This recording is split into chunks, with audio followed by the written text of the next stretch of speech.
Ini ang Digicast Negros X, ang top 10 nga balita sa Negros Island region ang amon idulong sa inyo. Kagyaring aton top story subong nga adlaw, November 27, 2025. 12,000 ginapaabot pagkatambong sa trillion peso March sa Domingo nga adlaw. Lola patay sa sunog sa Kabankalan City. Terra Madre Asian Pacific sales nagdangat sa masobra sa 46 million pesos. Tupad workers nagsugod na sa pagpaninlo sa mga subakang drainage. Kag sa Good Vibes, Bacolod Film Festival nagsugod na. Kinatanan sa Digicast Negros X.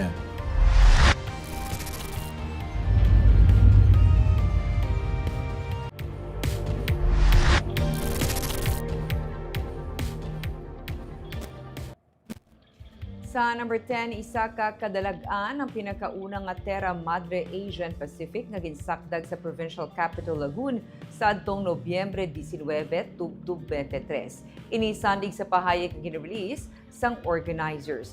May 2,500 ka delegates gikan sa nagkalain-laing nga bahin sang kalibutan ang nagtambong kag ginabulubata 75,000 ang nagbisita. Sunod sa organizers, 46.5 million pesos ang event-related sales. Sunod kay Team Up 2025 Executive Director Rina Gamboa na base ini sa consolidated reports sang actual sales sa sunod sang 5 kaadlaw.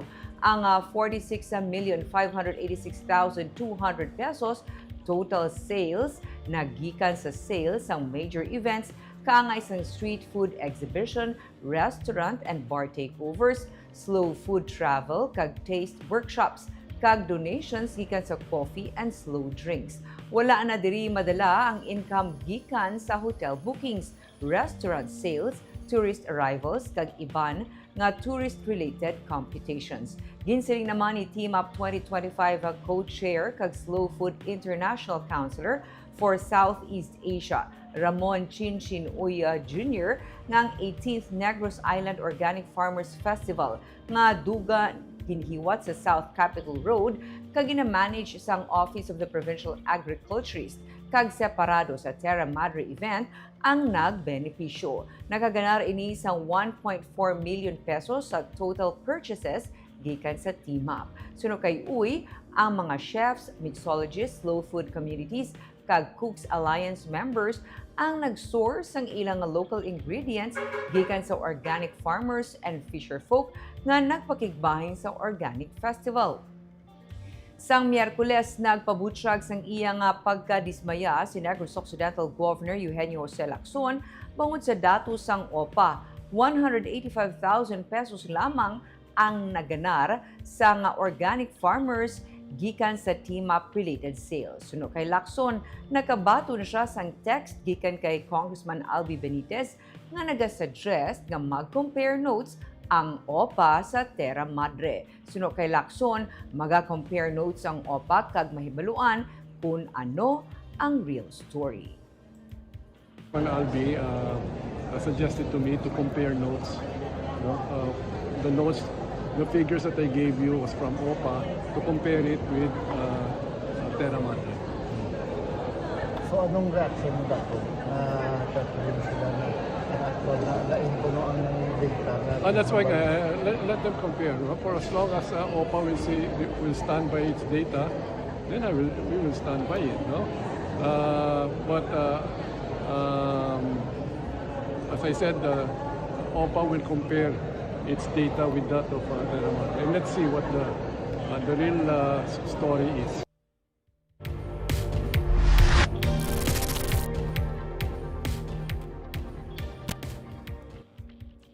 Sa number 9, masobra sa 800 ka mga student writers kag advisors nagtipon para sa 49th Kopre. Sa ika-49 nga tuig sang College Press Conference and Awards kun Kopre.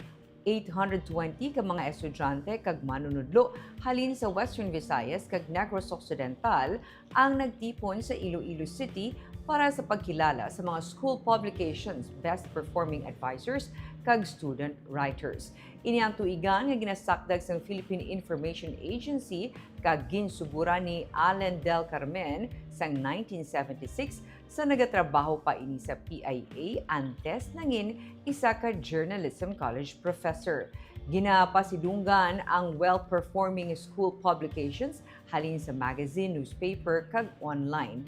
May on-the-spot writing para sa writers, pati na ang school paper advisors ang ginakilala man. Sini nga tuig, Climate of Change, Writing the Future of Resiliency ang tema sang kompetisyon nga santo man sa nagakatabo sa karon sa pungsod. Sunod sa Regional Director sang PIA Western Visayas nga si Cheryl Amor, sa sininga panahon, mas kinahanglanon ang mga journalists nga makahatag sang eksakto nga impormasyon nga maintindihan sang kadaman para sa makapangaman ang mga pumuluyo.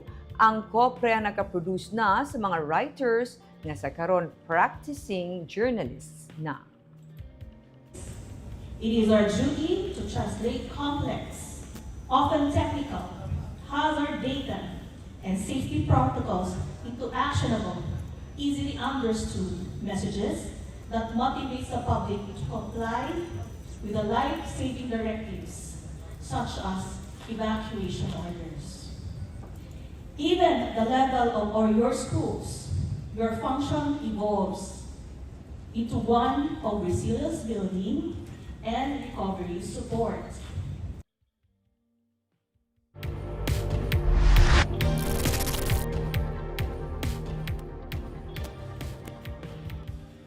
Sa number 8, 100 ka boxes ng smuggled nga sigarilyo na kumpiskar sa Sipalay.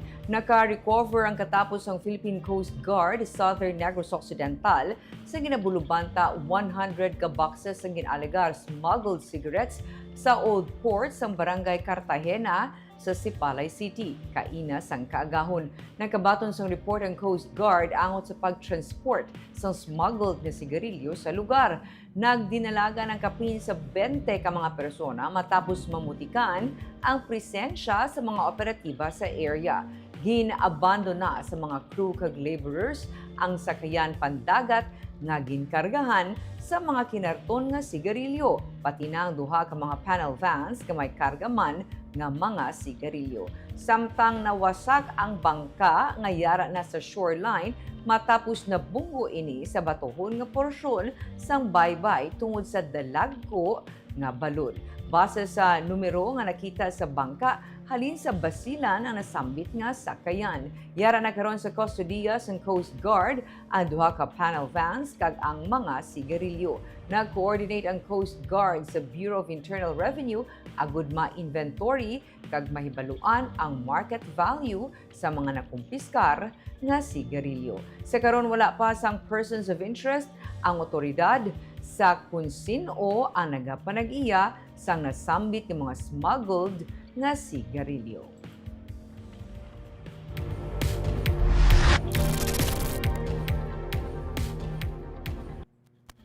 Sa number 7, tricycle na bungguan sang salakyan, drivers ng tricycle patay. Gindeklarar nga dead on arrival sa ospital ang 63 anyos nga drivers ng tricycle matapos mabungguan sa Toyota Innova sa National Highway sa Purok Bougainvillea sa Barangay Vista Alegre sa Ilog Kainas ang aga. Nagausoy sa pareho nga direksyon padulong Kabankalan City ang tricycle kag ang salakyan. Nagwa sa investigasyon sang Ilog PNP nga yara sa una ang tricycle kag nagasunod ang salakyan sang gulpi lang nag-U-turn ang tricycle. Nag-apply sang preno ang Innova apang nalabot sa gihapon ang tricycle. Magluwas sa driver ng tricycle, wala na siya sang iban pa nga pasahero. Detained karon sa custodial facility sang Ilog PNP ang 45 anyos nga driver sang Innova nga taga Sipalay City. Sunod sa pulis, may initial settlement na sa magtimbang nga bahin.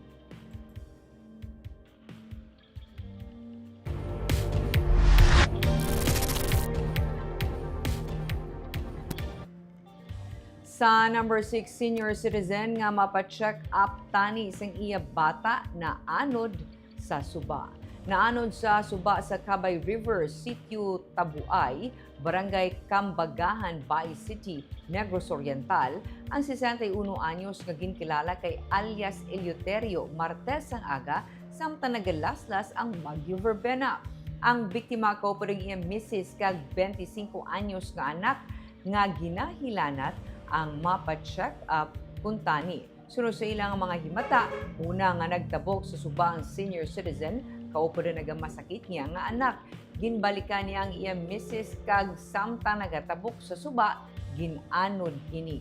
Nagapadaan ang pagpangita sa biktima sang rescuers kag sang PNP.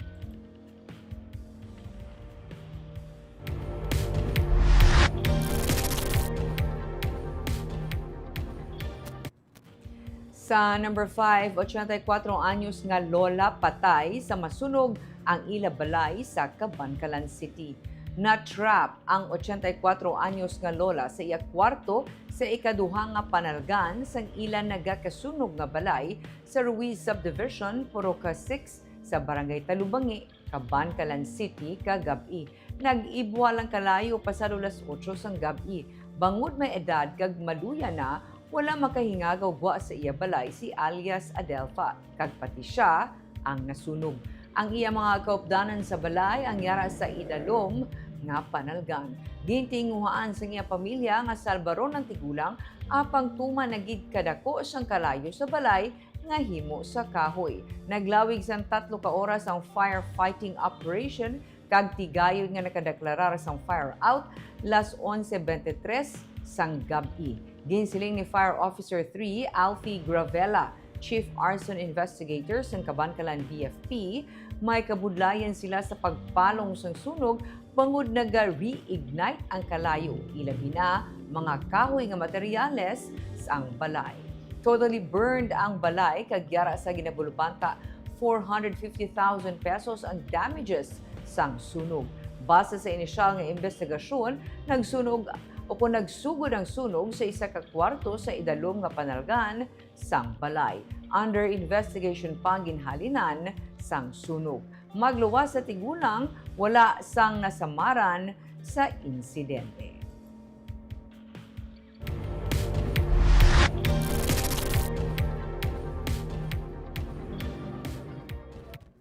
Sa number 4, extraction tax sa Quarry Resources, Sand and Gravel nga nakolekta karon nalapawan na ang 2024 nga total collection sang probinsya. Nalapawan na sang probinsya sa Negros Occidental ang tax collection sini sang 2024 sa bahin sa ginapatuman nga tax extraction sa mga quarry resources, sand kag gravel. Ginsiling ni Negros Occidental Governor Eugenio Jose Lacson nga ang tax nga nakolekta gikan diri sang 2024 nalapawan na subong pa lang sang 1 million pesos. Iya nga ginahaylo ang mga local government units, labi na mga barangay nga padayon magpangapin sa palibot kag dapat nga mangin istrikto angot sa extraction sang sand and gravel sa ilang mga area.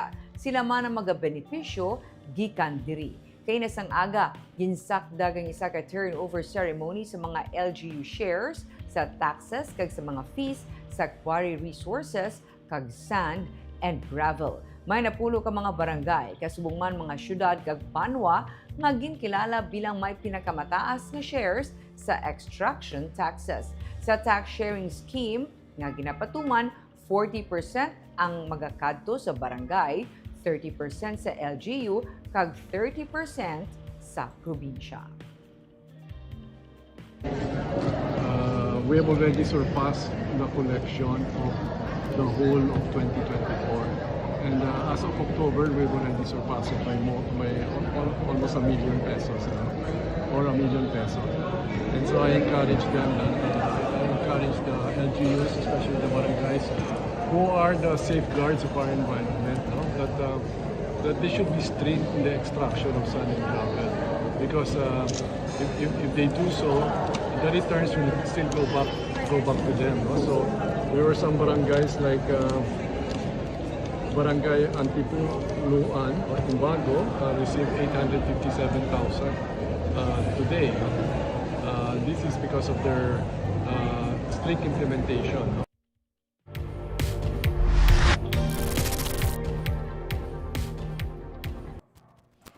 Sa number 3, tupad workers nagsugod na paninlo sa mga drainage. Nagsugod na kainis ng aga ang massive clearing operation sa nagkalain-lain nga waterways sa Bacolod City sa mga dole tupad River Warriors.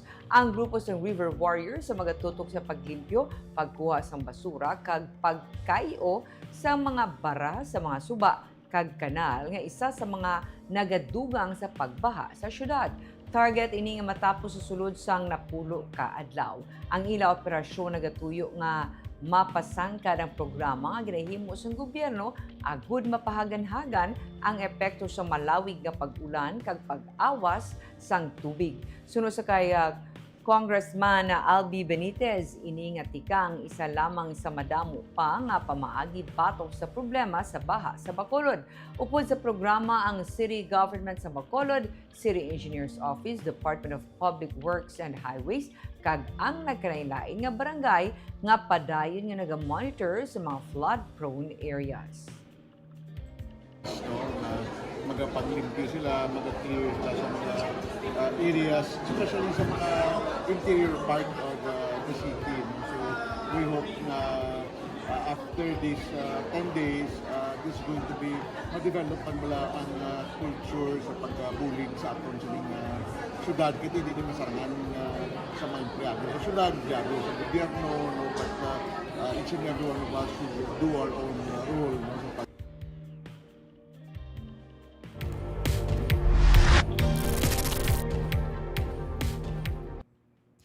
Sa number 2, informal settlers sa Mambulok Creek sa Barangay 2 sa Bacolod handa nga magbiya sa ilang mga balay.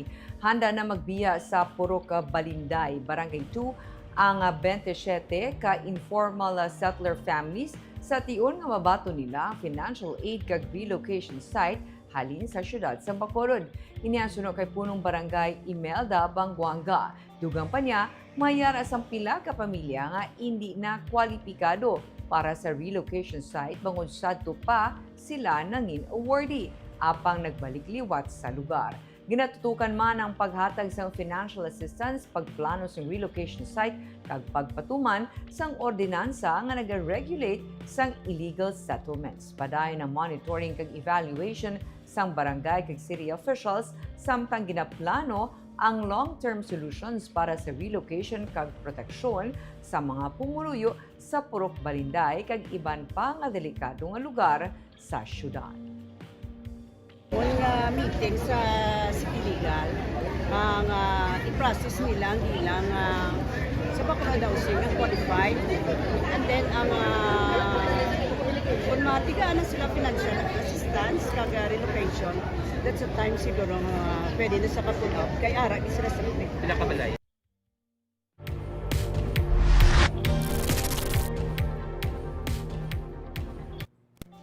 Kag sa number 1, 12,000 na ginapaabot magatambong sa November 13 nga 30 nga trillion peso march sa Bacolod. Sunod kay Anay Governor Rafael Lito Coscolluela sang grupo nga tama na sa ilang listahan sa multi-sectoral group, may 7,000 ka magaupod sa anti-corruption rally nga hiwaton mismo sa Bonifacio Day. Sunod sa Bacolod Diocese, may 5,000 gikan sa simbahan ang magaupod sa marcha.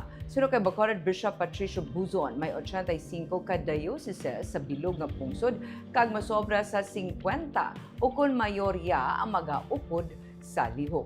Sunod kay Coscolluela, may patigayunon man nga kasubong nga activity ang diocese sang Kabankalan. Sa Bacolod, may duha ka mga assembly points sa South Capitol Road kag sa area sa Lupit Church. Mga 12:30 magasugod tipon kag 1:30 naman sang hapon magasugod ang marcha padulong sa replika sang Government Center sa Public Plaza. Klaro ni Coscolluela, hindi man gid nila mapatod ang kadamuon bangod kasubong sa nagligad nga trillion peso march sa Setyembre, may iban nga nagpaiway na sa pagmarsya kag sa venue na nag-upod tipon. Ginapaabot las 2 sa tubtub las 4 sang hapon ang programa. Ang panawagan nila, accountability kag genuine transformation.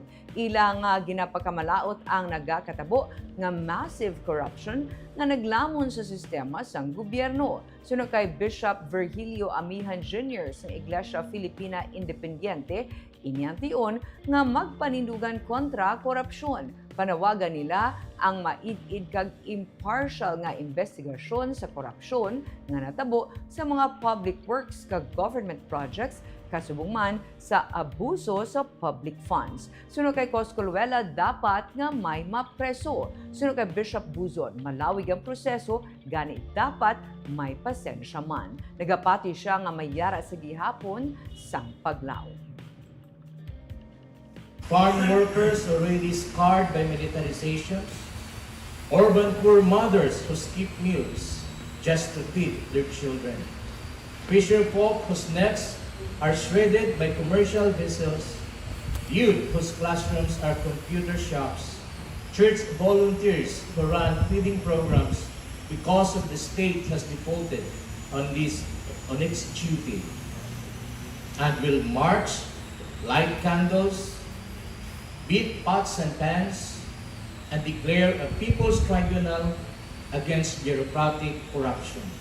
Ang panawagan sa public, sa civil society, together with the churches, is tanan nga responsable dapat masabat. No? Kag kung pwede, madasig nga proseso, kag mapriso kung sino man ang may prisohon. No? So let us be clear about that. Bisan wala kita nagamit lang sa specific name sa karon, because we know this is subject to due process and rule of law. We are saying no exceptions. And that's precisely why we want to have this movement sustained, because we want to save this very much valued freedom. Now the ICI ba yan?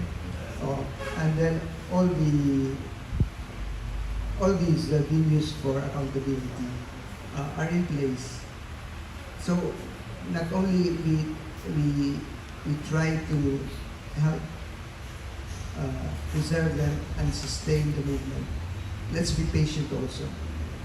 As I said, there is hope. At least hindi nagawa. Dugay naman eh.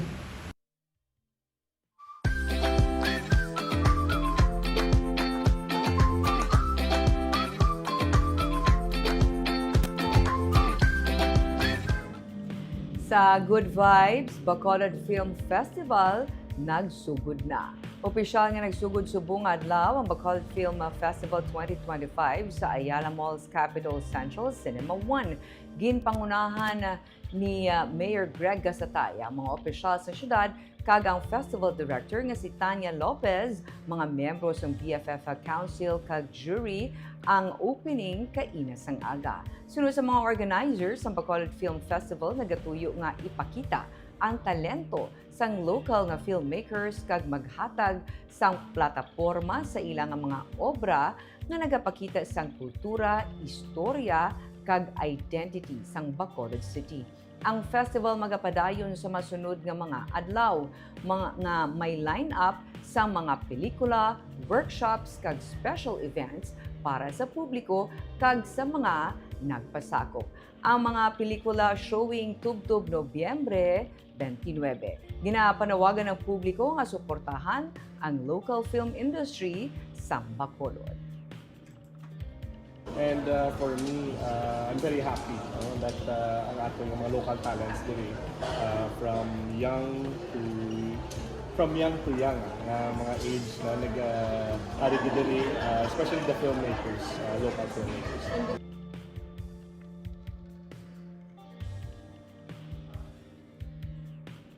Kagitang naga-shoutout sa ating mga live viewers kay Jocelyn Loquero, maayong hapon Digicast team watching from Hong Kong. April Caballero, maayong hapon Bacolod, hambanya. Shona Pagran, maayong hapon Negros, watching from Kuwait.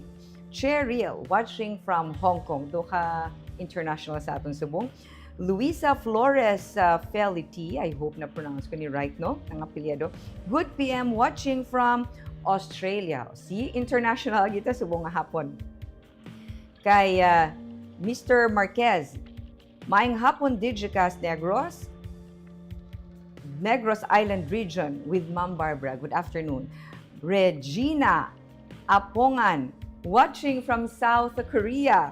Shona Evangelista Caredo, watching maayong hapon Digicast Negros, watching from Singapore. Luisa, hambal ko ni siya liwat. Luisa Flores Felity, maayong hapon sa tanan. Maria Fe Panaga Baredo, good PM Digicast Negros, watching from Silay City. Kagamuya to ang top 10 stories of the day. Tub-tub was. Ako si Barbara Mijares. Maayong hapon.